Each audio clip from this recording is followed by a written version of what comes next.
साथीहरू नमस्कार। The job info Nepal YouTube च्यानलमा तपाईँहरूलाई स्वागत छ। साथीहरू सधैँ आज पनि मैले तपाईँहरूको लागि एउटा नयाँ जब भ्याकेन्सी लिएर आएको छु। यस्तै किसिमका भ्याकेन्सीहरू सबैभन्दा पहिला थाहा पाउनको लागि यस हाम्रो the job info Nepal YouTube च्यानललाई सब्सक्राइब गरी नजिकै रहेको बेल आइकनलाई दबाउन नबिर्सिनुहोला। साथीहरू यो भ्याकेन्सी चाहिँ प्रदेश लोकसेवा आयोग प्रदेश नम्बर 1 विराटनगर नेपालले चाहिँ जारी गरेको हो। यो चाहिँ मिति 2079 साल 1 महिना 19 गते चाहिँ यानि कि आज चाहिँ प्रदेश लोकसेवा आयोग 1 प्रदेश नम्बरले चाहिँ जारी गरेको। साथीहरू यसमा चाहिँ विभिन्न पदका लागि चाहिँ विभिन्न तहका उम्मेदवारहरू मागेको छ।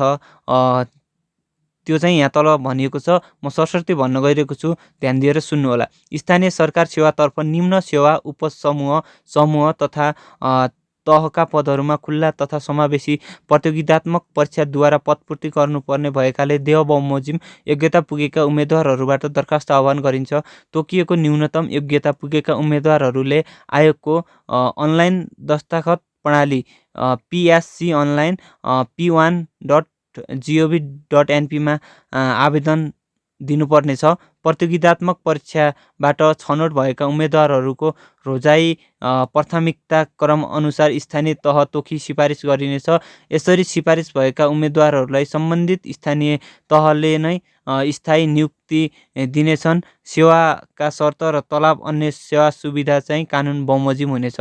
यो चाहिँ तपाईँहरूको चाहिँ कुन कुन पदमा चाहिँ मागेको छ। तपाईँहरूलाई चाहिँ यो चाहिँ स्थानीय तहमा चाहिँ तपाईँहरूलाई चाहिँ खटाइनेछ। यदि तपाईँहरूले यसमा नाम निकाल्नुभयो भने त्यो चाहिँ यहाँ भनिएको छ। साथीहरू अब तपाईँहरूलाई कुन कुन पदमा मागेको छ त म त्यो चाहिँ यहाँ भन्दैछु, ध्यान दिएर सुन्नुहोला।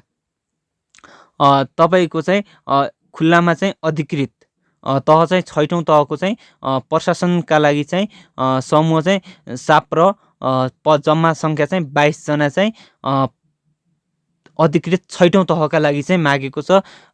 विभिन्न नगरपालिकाहरू जस्तै कटारी नगरपालिका, लिमचुङबुङ गाउँपालिका उदयपुर, राभा बेसी गाउँपालिका खोटाङ, दिप्चुङ चुइङमा गाउँपालिका खोटाङ गरी विभिन्न गाउँपालिकामा चाहिँ जम्मा 22 जना चाहिँ अधिकृत 6औं प्रशासन सेवाका लागि मागेको छ भने अधिकृत 6औं प्रशासन सेवा लेखा पदका लागि चाहिँ पनि उदयपुर गाउँपालिका उदयपुर, मेरिङदेन गाउँपालिका ताप्लेजुङ,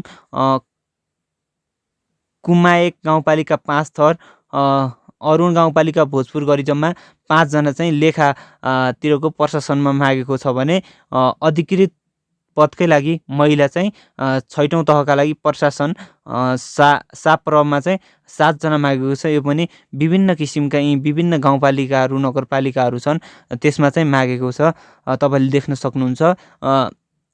त्यसपछि आदिवासी जनजाति अधिकृत 6औं प्रशासन सेवाको लागि चाहिँ साप्र 1 जना चाहिँ विराटनगर महानगरपालिका मोरङमा मागेको छ भने मधेसी पनि अधिकृत 6औं प्रशासन सेवा साप्रका लागि नै विराटनगर महानगरपालिका मोरङमा नै मागेको छ भने त्यसपछि गएर दलित अधिकृत 6औं प्रशासन साप्र 1 जना चाहिँ विराटनगर महानगरपालिका मोरङमै मागेको छ भने खुल्लातर्फ इन्जिनियर चाहिँ 6औं इन्जिनियरिङ पदका लागि चाहिँ सिभिल इन्जिनियरिङको पदका लागि चाहिँ जम्मा 9 जना मागेको छ। यो पनि विभिन्न खोटाङ, ताप्लेजुङ, धनकुटा, पाँचथर, भोजपुर, सोलुखुम्बु जिल्लाका विभिन्न गाउँपालिकाहरूमा चाहिँ मागेको छ भने सहायक कृषि प्रसार अधिकृत तह पनि 6औं कृषि पदका लागि चाहिँ कृषि प्रसार सम्बन्धी चाहिँ 11 जना मागेको छ। त्यो पनि इलाम, उदयपुर, ओखलढुङ्गा, खोटाङ, ताप्लेजुङ, 5 थर, भोजपुर, सुनसरी, मोरङका लागि विभिन्न गाउँपालिकामा चाहिँ जम्मा 11 जना मागेको छ भने खुल्लातर्फ सहायक बाली विकास अधिकृत 6औं तह कृषि एग्रोनोमीका चाहिँ 2 जना मागेको छ। अनि सहायक बाली संरक्षण अधिकृत 6औं तहकै लागि कृषि बाली संरक्षक 1 जना मागेको छ। सहायक बागवानी विकास अधिकृत 6औं कृषि बागवानीका लागि 1 जना मागेको छ। यो प्रदेश नम्बर 1 का विभिन्न जिल्लाहरू ताप्लेजुङ, सोलुखुम्बु, झापा, इलाममा चाहिँ मागेको छ भने सहायक पशु चिकित्सक 6औं तह कृषिकै लागि चाहिँ भेटनरीमा चाहिँ 5 जना मागेको छ। यो पनि इलाम, खोटाङ, 5 थर भोजपुरमा चाहिँ विभिन्न गाउँपालिकामा चाहिँ 5 जना चाहिँ मागेको छ। त्यसै गरी खुल्लातर्फ अधिकृत 6औं शिक्षा प्रशासन शिक्षातर्फ चाहिँ 8 जना मागेको छ। यो चाहिँ खोटाङ, ताप्लेजुङ, धनकुटा, पाँचथर, भोजपुर, सोलुखुम्बुका विभिन्न जिल्लामा मागेको छ। यहाँ चाहिँ तपाईँहरूले लिस्ट पनि देख्न सक्नुहुन्छ कुन कुन गाउँपालिका, कुन कुन नगरपालिका भनेर यहाँ स्पष्ट तपाईँहरूले देखिराख्नु भएको होला। अहिले यो भिडियोहरू हेरिराख्दाखेरि चाहिँ तपाईँहरूलाई चाहिँ लिखित परीक्षाको कार्यक्रम, तपाईँहरूको परीक्षा चाहिँ कहिले हुन्छ त त्यो चाहिँ प्रशासन साप्र लेखाको लागि चाहिँ अधिकृत पदको लागि चाहिँ प्रथम पत्र 2079 साल 4 महिना 7 गते दिनको 3 बजे हुनेछ भने द्वितीय पत्र चाहिँ यहाँ खुलाएको छैन। प्रथम चरणको नतिजा प्रकाशन गर्दा सूचना प्रकाशित गरिनेछ। द्वितीयको अन्तिम चरणको चाहिँ अब यो प्रथम पत्रको जुन दिन तपाईँहरूले इक्जाम दिनुहुन्छ त्यसको सूचना आइसकेपछि चाहिँ तपाईँको यो चाहिँ साप्र र लेखाको चाहिँ तपाईँको द्वितीय पत्र कहिले हुने भनेर त्यसपछि चाहिँ सूचना बाहिर जारी गरिनेछ। त्यसपछि इन्जिनियर, सिभिल इन्जिनियरको चाहिँ प्रथम पत्र चाहिँ 2079 4 महिना 13 गते दिनको 3 बजे र द्वितीय पत्र चाहिँ 2079 4 महिना 14 गते दिनको 11 बजेदेखि हुनेछ। त्यसपछि कृषितर्फ कृषि प्रसार, एग्रोनोमी, बाली संरक्षण, बागवानीका लागि चाहिँ तह 6 का चाहिँ कृषि प्रसार अधिकृत, सहायक बाली विकास अधिकृत, सहायक बाली संरक्षण अधिकृत, सहायक बागवानी विकास अधिकृत हरूको चाहिँ परीक्षा पत्र चाहिँ 2079 4 महिना 20 गते दिनको 3 बजे हुनेछ भने द्वितीय पत्र चाहिँ 2079 4 महिना 21 गते दिनको 11 बजे हुनेछ। र प्रथम चरणको नतिजा प्रकाशन गर्दा यो सूचनाहरू पुनः प्रकाशित गरिनेछ द्वितीयको कहिले हुने भनेर।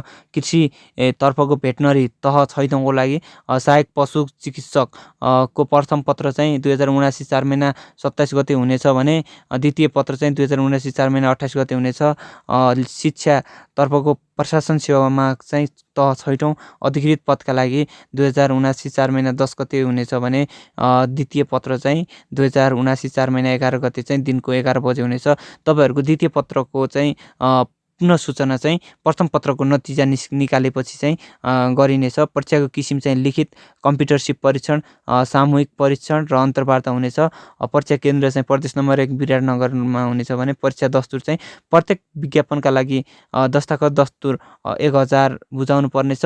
एकै सेवा समूहको पदका लागि चाहिँ समावेशी समूहतर्फका थप विज्ञापनमा आवेदन दिने उम्मेदवारहरूका हकमा प्रत्येकका लागि रु 400 थप दस्तुर र एकीकृत संयुक्त रूपमा परीक्षा हुने एउटै सेवाभित्र थप समूहका लागि चाहिँ प्रति थप समूहको 400 थप दस्तुर बुझाउनु पर्ने छ। यो भनेको तपाईँहरूले चाहिँ एकभन्दा बढी ठाउँमा चाहिँ भ्याकेन्सीमा एप्लाई गर्न चाहनुभयो भनेपछि चाहिँ तपाईँहरूले प्रत्येक एउटाको चाहिँ 400 थपेर चाहिँ बुझाउनु पर्नेछ। दरखास्त दिने अन्तिम मिति चाहिँ 2079 2 महिना 8 गते रहेको छ भने दोब्बर दस्तुर तिर्ने मिति चाहिँ 2079 साल 2 महिना 15 गतेसम्म रहेको छ।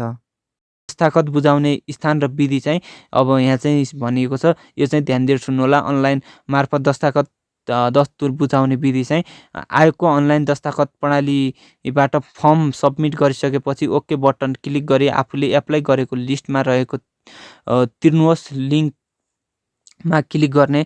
त्यसपछि बक्समा आफूलाई पाएक पर्ने बैंक छनौट गरी अनलाइन भुक्तानी र छनौट गर्ने र अर्को मा क्लिक गर्ने। त्यसपछि आउने स्क्रिनबाट कनेक्ट आइपिएस रेडियो बटनमा क्लिक गरी रकम भुक्तानी गर्नुहोस् बटन क्लिक गर्ने। त्यसपछि आउने स्क्रिनमा कनेक्ट आइपिएस प्रणालीमा लगइन गरी आफ्नो बैंक खाता छानी सोझै दस्तुर बुझाउन सकिनेछ। कनेक्ट आइपिएसको सेवा प्रयोग गर्नु पूर्व एकपटक www.connectips.com मा गई साइन अप गर्नुका साथै उक्त प्रणालीसँग जोडिएका बैंकहरूमध्ये आफ्नो खाता रहेको बैंकलाई लिङ्क गरी बैंकबाट भेरिफाई गराएको हुनुपर्नेछ। यो भनेको कस्तो भन्दाखेरि तपाईँले अनलाइनबाट तिर्नु भन्दा पहिला ब्यालेन्सहरू चाहिँ तपाईँले चाहिँ एकचोटि चाहिँ www.connectips.com मा गई एकचोटि साइन अप गरेर तपाईँले जुन ब्याङ्कबाट तिर्न खोज्नुहुन्छ रकम त्यो ब्याङ्कको खाता चाहिँ लिङ्क गरिएको छ कि छैन त्यो चाहिँ एकचोटि भेरिफाई गर्नु होला भनेको छ साथीहरू। बैंक मार्फत दस्तुर बुझाउनु पर्यो भनेपछि तपाईँले आयोगको अनलाइन दस्ताखत प्रणालीमा सबमिट गरिसकेपछि ओके बटनमा क्लिक गरेपछि एप्लाई लिस्टमा रहेको तिर्नुहोस् लिङ्कमा क्लिक गर्ने। त्यसपछि बक्समा देखिएको आफूलाई पाएक पर्ने छनौट गरी अनलाइन भुक्तानी पेजमा छनौट गरी अर्कोमा क्लिक गर्ने। देखिएको पेजमा भाउचर जेनेरेट गर्नका लागि यहाँ क्लिक गर्नुहोस्, बटनमा क्लिक गर्ने। त्यसपछि तपाईँले भाउचर जेनेरेट हुन्छ। उक्त भाउचर प्रिन्ट गरी छनौट गरेको बैङ्कको नजिकको शाखामा गई भाउचर पेश गरी रकम बुझाउन सकिन्छ। उक्त भाउचर बिना बैङ्कहरूले नगद नबुझ्ने भएकाले अनिवार्य रूपमा भाउचर प्रिन्ट गरी साथै लिइजानुपर्नेछ। उल्लेखित बैङ्कहरूका नेपालभरि सबै शाखाहरूबाट नगद बुझाउन सकिनेछ। यो भनेको कस्तो भन्दाखेरि तपाईँहरूले चाहिँ नगद चाहिँ बुझाउन सक्नु हुँदैन। बैङ्कमा गयो भने तपाईँले भाउचर चाहिँ दिनै पर्छ भनेको छ। तपाईँले चाहिँ त्यो भाउचर चाहिँ अब फर्म भर्ने ठाउँमा चाहिँ गएर त्यहाँबाट चाहिँ भाउचर चाहिँ अनिवार्य रूपमा लिनु होला। दस्ताखत दस्तुर बुझाउने विधि चाहिँ अनलाइन माध्यमबाट दस्ताखत पेश गरिसकेपछि उम्मेदवारले प्राप्त गरेको मास्टर आइडी र कारोबार सङ्केत नम्बर उल्लेख भएको भाउचरसहित ढिलामा दोब्बर दस्तुर तिरी दस्ताखत दिन पाऊँ। अन्तिम मितिको भोलिपल्ट कार्यालय समयभित्र उक्त दिन सार्वजनिक बिदा पर्न गएमा सोको पछि कार्यालय खुल्ला हुने पहिलो दिन तोकिएको परीक्षा दस्तुर दोब्बर दस्तुर अनिवार्य रूपमा बुझाउन सक्नुपर्नेछ। यो भनेको कस्तो भन्दाखेरि साथीहरू, तपाईँहरूले चाहिँ यदि भाउचर बुझाउनु भयो भनेपछि चाहिँ त्यो भाउचर चाहिँ यदि तपाईँको त्यो बिदा पर्यो भनेपछि लास्ट दिनमा चाहिँ त्यसको भोलिपल्टसम्म चाहिँ बुझाउन सक्नुहुन्छ। त्यही भएर चाहिँ तपाईँले त्यो यदि भाउचरहरू बुझाउनु भएन भने चाहिँ तपाईँको भरेको फर्म चाहिँ मान्ने हुने छैन भनेको छ। यहाँ चाहिँ दस्ताखतको माध्यम चाहिँ विज्ञापन सबै पदहरू अनलाइन प्रणाली मार्फत मात्र दस्ताखत बुझाउनु पर्नेछ। अनलाइन मार्फत दस्ताखत पेश गर्ने विधि तरिका सम्बन्धी विस्तृत विवरण psc.online.p1.gov.np बाट हेर्न सकिनेछ। तपाईँहरूले त अनलाइनबाट कसरी तपाईँको रसिदहरू तिर्ने, कसरी भाउचरहरू लिने भनेर चाहिँ psc.online.p1.gov.np बाट पनि हेर्न सक्नुहुनेछ। उम्मेदवारको उमेरको हद चाहिँ मिति 2079 2 महिना 8 गते सम्म चाहिँ 21 वर्ष पुरा भई 35 वर्ष ननागेको र महिला तथा अपाङ्गको हकमा चाहिँ 40 वर्ष ननागेको हुनुपर्नेछ। निजामती सेवा र स्थानीय सरकार सेवा स्थायी कर्मचारीहरूको हकमा चाहिँ उमेरको हक लाग्ने छैन। यदि तपाईँ निजामती सेवातिरका कर्मचारीहरू हुनुहुन्छ अथवा प्रदेश निजामती सेवातिरका कर्मचारीहरू हुनुहुन्छ भने तपाईँहरूलाई चाहिँ उमेरको हद चाहिँ लाग्ने छैन। पेश गर्नुपर्ने कागजातहरू चाहिँ उम्मेदवारले न्यूनतम शैक्षिक योग्यता, समावेशी समूह खुल्ने कागजात लगायत सम्बन्धित विज्ञापनमा तोकिएको कागजात अनलाइन दस्ताखत प्रणालीमा तोकिएको स्थान PDF फर्मेटमा अपलोड गर्नुपर्नेछ। सबै उम्मेदवारहरूले आफ्नो नेपाली नागरिकताको प्रमाणपत्रको दुवै भाग स्क्यान गरी JPG फर्मेटमा तोकिएको स्थानमा अपलोड गर्नुपर्नेछ। दस्ताखत उल्लेख गरेको विवरण सम्बन्धमा उम्मेदवार स्वयं पुनः जवाबदेही हुनुपर्नेछ। यदि तपाईँहरूको दस्ताखतहरू तपाईँहरूले पेश गर्न जानु भएन र बिग्रियो भने चाहिँ तपाईँ आफै जवाबदेही हुनुपर्नेछ भनेको छ। तपाईँहरूले चाहिँ त्यो PDF एउटा बनाएर पठाउनु पर्नेछ। तपाईँको शैक्षिक योग्यताको प्रमाणपत्र, नागरिकताको प्रमाणपत्रहरू चाहिँ तपाईँले दुवैपट्टि स्क्यान गरेर पठाउनु पर्नेछ, जसका लागि JPG फर्मेटमा चाहिँ तपाईँहरूले अपलोड गर्नुपर्नेछ। अन्तर्वार्ता अधिकार परीक्षा कार्यक्रम र अन्तर्वार्ता हुने मिति स्थान चाहिँ लिखित परीक्षाको नतिजा प्रकाशित हुँदै गर्दा तपाईँलाई जानकारी गराइनेछ। पदमा रही काम गर्नुपर्ने विवरण चाहिँ स्थानीय सरकारले को सेवा कानुन बमोजिम हुनेछ। तलब चाहिँ तपाईँहरूको सम्बन्धित स्थानीय तहले तोकेको अनुसार हुनेछ भने न्यूनतम योग्यता चाहिँ शैक्षिक योग्यता अधिकृत तह 6 प्रशासन सेवा सामान्य प्रशासन समूहका लागि चाहिँ त्यो साप्र भनेको माथि चाहिँ साथीहरू सामान्य प्रशासन हो। त्यो समूहका लागि चाहिँ मान्यता प्राप्त शिक्षण संस्थाबाट स्नातक तह वा सोसरमा उत्तीर्ण गरेको हुनुपर्ने। अधिकृत तह प्रशासन सेवाका अथवा लेखा समूहका लागि चाहिँ तपाईँहरूले मान्यता शिक्षण संस्थाबाट चाहिँ व्यवस्थापन वा वाणिज्य शास्त्र वा व्यापार प्रशासनमा स्नातक तह, अर्थशास्त्र, गणित वा तथ्याङ्क शास्त्र जस्ता जनप्रशासन मध्ये कुनै एक मूल विषयले स्नातक तह उत्तीर्ण गरेको हुनुपर्ने। इन्जिनियरिङको चाहिँ तह 6 कै लागि चाहिँ साथीहरू तपाईँहरूले सिभिल इन्जिनियरिङमा चाहिँ बिई वा सोसर उत्तीर्ण गरेको हुनुपर्ने, सहायक प्रशासक अधिकृत कृषिका लागि चाहिँ तपाईँहरूले मान्यताप्राप्त शिक्षण संस्थाबाट स्नातक तह अथवा बिएससी एग्रिकल्चर चाहिँ उत्तीर्ण गरेको हुनुपर्ने, सहायक पशु चिकित्सकको लागि चाहिँ मान्यता शिक्षण संस्थाबाट बिएससी भेट चाहिँ तपाईँहरूले उत्तीर्ण गरेको हुनुपर्ने, सहायक बाली विकास अधिकृतका लागि चाहिँ तपाईँले बिएससी एग्रिकल्चर नै उत्तीर्ण गरेको हुनुपर्ने कृषि विषयमा चाहिँ। त्यसपछि सहायक बाली संरक्षण अधिकृतका लागि पनि बिएससी एग्रिकल्चर नै मागेको छ। सहायक बागबानी विकास अधिकृतका लागि पनि बिएससी एग्रिकल्चर गरेको मान्छेले चाहिँ एप्लाई गर्न सक्छ। अधिकृत तह शिक्षा सेवा आयोगको लागि चाहिँ शिक्षाशास्त्रमा चाहिँ स्नातक वा सोसर उत्तीर्ण गरेकोले चाहिँ अधिकृत तह 6 का लागि चाहिँ गर्न सक्छ। द्रव्यमा चाहिँ कृषि विज्ञानमा स्नातक तह बिएससी एग्रिकल्चर बाहेक कृषि विषयसँग सम्बन्धित अन्य विषयमा अध्ययन गरेको आवेदकले को हकमा चाहिँ सम्बन्धित विश्वविद्यालयबाट कृषि विषयमा चाहिँ स्नातक तह अथवा बिएससी एग्रिकल्चर वा सोसर उत्तीर्ण गरेको पनि समकक्षता निर्धारण गरेको प्रमाणपत्र पेश गर्नुपर्ने छ।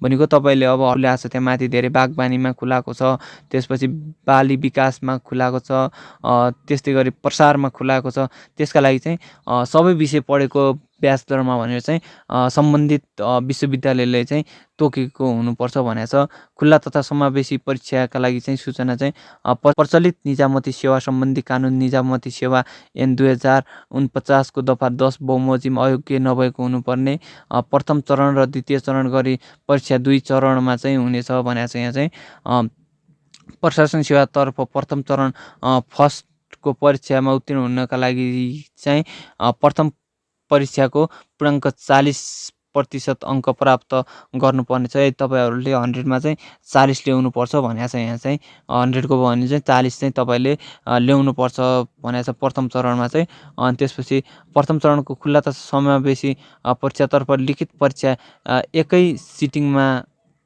अथवा एकै मितिमा समयमा हुनेछ भनेको छ।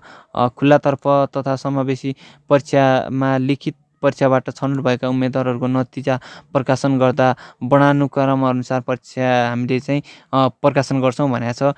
लिखित परीक्षाबाट छनौट भएका उम्मेदवारहरूको कम्प्युटरसिप परीक्षण, सामूहिक छलफल र अन्तर्वार्तामा सम्मिलित हुन अगाडि स्थानीय तहहरूको प्राथमिकता क्रम अनिवार्य रूपमा भर्नुपर्ने छ भने तपाईँहरूलाई छान्न दिन्छ। यो चाहिँ अब तपाईँहरूले छनौट हुनुभयो भनेपछि त्यसमा तपाईँहरूले नाम निकाल्न सफल हुनु भने मैले तपाईँहरूलाई छनौट गर्न दिन्छ स्थानीय तहहरू। त्यसपछि चाहिँ त्यही अनुसार चाहिँ तपाईँहरूलाई चाहिँ त्यहाँ पोस्टिङ गर्नका लागि चाहिँ त्यही अनुसारका अन्तर्वार्ता त्यस्तो किसिमको चाहिँ गर्ने गर्छ। त्यसपछि सबै चरणको परीक्षा पश्चात प्राप्त हुने आयोगको योग्यता क्रम र उम्मेदवारको रोजेको स्थानीय तहको प्राथमिकता क्रममा नियुक्तिका लागि सिफारिस गरिनेछ भनेको छ। तपाईँहरू चाहिँ यदि सेलेक्टेड हुनुभयो भनेपछि तपाईँहरूले छानेका वर्णानुक्रम अनुसार तपाईँले जुन जुन छान्नु भएको छ त्यही अनुसारले चाहिँ तपाईँले रोजेको स्थानीय तहमा चाहिँ पठाउन चाहिँ नियुक्तिका लागि चाहिँ सिफारिस गर्नेछ। समावेशी समूहतर्फ दरखास्त दिने उम्मेदवारहरूका लागि चाहिँ विशेष निर्देशन चाहिँ समावेशी समूहतर्फ पदहरूमा दरखास्त दिन चाहने उम्मेदवारहरूले दरखास्त दिने समयमा देह अनुसारका कागजातहरू दस्ताखतसँग उपलब्ध गराउनु पर्नेछ। लिखित परीक्षाको नतिजाबाट अन्तर्वार्ताका लागि छनौट भएका र अन्तर्वार्ता दिन आउँदा त्यस्ता कागजहरू सक्कली सहित आफैले प्रमाणित गरेको र नक्कल समेत साथमा लिआउनु पर्नेछ। उल्लेखित कागजातहरू दस्ताखत दिने समयमा कायम नरहेको पाइएमा जुनसुकै बखत पनि दस्ताखत खारेज हुनसक्छ। यदि तपाईँहरूले चाहिँ जुन समावेशी समूहका लागि चाहिँ आवेदन दिनुहुन्छ जुन त्यसका लागि चाहिने डकुमेन्टहरू हुन्छ त्यो डकुमेन्ट चाहिँ तपाईँले अन्तर्वार्ताको दिन चाहिँ फोटोकपी पनि लिएर जानुपर्ने र ओरिजिनल पनि लिएर जानुपर्ने भनेको छ। आदिवासी जनजातिका हकमा चाहिँ नेपाल आदिवासी जनजाति उत्थान राष्ट्रिय प्रतिष्ठान ऐनमा सूचीकृत भएको हुनुपर्ने भनेको छ। मधेसीका हकमा चाहिँ नेपाल सरकारले चाहिँ राजपत्रमा सूचना प्रकाशन गरी तोकिएको बमोजिम संस्थाबाट मधेसी हो भनिकन चाहिँ प्रमाणित गरेको चाहिँ हुनुपर्ने भनेको छ। त्यसपछि गएर दलितको हकमा चाहिँ राष्ट्रिय दलित आयोगबाट सूचीकृत भएको जातिको हकमा चाहिँ सोही सूचीको आधारमा चाहिँ तर राष्ट्रिय दलित आयोगबाट सूचीकृत भएको जातिभित्र एकभन्दा बढी थरहरू भएमा सम्बन्धित स्थानीय तहको प्रमुखको सिफारिस चाहिँ लिएर आउनुपर्ने अथवा प्रमुख जिल्ला अधिकृतबाट यो चाहिँ यही जातिको हो भने चाहिँ सिफारिस चाहिँ लिएर आउनुपर्ने भनेको छ। द्रव्यमा चाहिँ अनुभवको अवधि आवश्यक पर्ने विज्ञापनको हकमा चाहिँ सम्बन्धित पदका लागि तोकिएको दरखास्त दिन पाउने अन्तिम मितिसम्म न्यूनतम सेवा अवधि पुरा भएको हुनुपर्नेछ। दोब्बर दस्तुरको म्यादलाई उमेर, शैक्षिक योग्यता र अनुभव अवधि अन्य योग्यताको प्रयोजनका लागि गणना गरिने छैन। यदि तपाईँले चाहिँ दोब्बर दस्तुर तिर्नुभन्दा अगाडि तपाईँहरूले अनुभवहरू छ भनेपछि त्यसमा समाविष्ट गर्न सक्नुहुन्छ। यदि दोब्बर दस्तुर तिर्ने उमेरलाई जुन समय छ त्यो समयलाई चाहिँ तपाईँले चाहिँ तपाईँको जुन अनुभव छ भनेर पोस्टिङ गर्नुहुन्छ त्यति बेला चाहिँ मान्ने छैन भनेको छ। समान तहको पदको उम्मेदवार बन्न पाउने व्यवस्था नभएकाले यस्ता उम्मेदवारहरू दरखास्तमा स्वीकृत हुने छैनन् भनेको छ। आयोगले तोकिएको म्यादभित्र पेश नभएका, न्यूनतम योग्यता नपुगेका र विवरण नखुलेकालाई चाहिँ स्वीकृत गर्ने छैन भनेको छ। सहयोगी लेखक माग गर्ने उम्मेदवारले लिखित परीक्षा सुरु हुनुभन्दा कम्तीमा 7 दिन अगाडि नै आयोगको कार्यालयमा सम्पर्क राख्नुपर्नेछ भनेको छ। यदि तपाईँहरू कुनै कारणवश बिरामी हुनुभयो अथवा कुनै सहयोगी चाहिन्छ भने तपाईँहरूलाई लेख्नका लागि चाहिँ तपाईँ लेख्न नसक्नुहुन्छ भनेपछि चाहिँ सुरु इक्जाम हुनुभन्दा अगाडि 7 दिन अगाडि नै तपाईँले आयोगको कार्यालयमा चाहिँ सम्पर्क दिनुपर्नेछ भनेको छ। त्यस्तै गरी उम्मेदवारले परिपत्र आफू उम्मेदवार हुने किसिम, समूह, निर्धारित गरेको ढाँचा अनिवार्य रूपमा खुलाउनु पर्नेछ, अन्यथा परीक्षामा समाविष्ट हुन पाइने छैन भन्ने कुराहरू पनि गरेको छ। उम्मेदवारले अनलाइन मार्फत फर्म भर्दा आफ्नो मोबाइल नम्बर, इमेल ठेगाना चाहिँ पेश गर्नुपर्नेछ भनेको छ यहाँ चाहिँ। अनि त्यसपछि विज्ञापन नम्बर परीक्षा केन्द्र एकपटक छनौट गरिसकेपछि पुनः संशोधन नहुने हुँदा विश्वस्त भई विज्ञापन नम्बर र परीक्षा केन्द्रहरू छनौट गर्नुहोला भनेको छ। यहाँ चाहिँ के भन्यो भन्दाखेरि तपाईँहरूले फर्म भर्दै गर्दाखेरि तपाईँहरूले पुनः पनि अब संशोधन सच्याउन नमिल्ने भएका कारणले गर्दा, तपाईँहरू एकैपटक भर्न पाउने भएका कारणले गर्दा तपाईँले एकदम विचार गरेर तपाईँको परीक्षा केन्द्रहरू, आफ्नो कुन पदमा दिन लागेको त्यो पदहरू चाहिँ एकदम खुलाएर चाहिँ भन्नुहोला भनेको छ। परीक्षार्थीले अनिवार्य रूपमा कालो मसी मात्र प्रयोग गर्ने छन् भनेको छ। लेखा समूह मात्र दरखास्त दिने उम्मेदवारहरूले समावेशीतर्फका विज्ञापन नभएकाले खुल्लामा मात्र दरखास्त दिनुपर्नेछ भनेको छ। अनि त्यसपछि पाठ्यक्रम चाहिँ यसको चाहिँ आयोगको वेबसाइट psc.p1.gov.nb बाट प्राप्त गर्न सकिन्छ भनेको छ। त्यसपछि विज्ञापनका पदहरू र सोसँग सम्बन्धित स्थानीय तहहरूको पूर्ण विवरण आयोगको वेबसाइटबाट नै प्राप्त गर्न सकिनेछ भनेको छ। यही वेबसाइटबाट चाहिँ तपाईँहरूले प्रदेश नम्बर 1 को लोकसेवा आयोगको वेबसाइटबाट नै तपाईँहरूले पूर्ण विवरणहरू चाहिँ प्राप्त गर्न सक्नुहुनेछ भनेको छ यहाँ चाहिँ।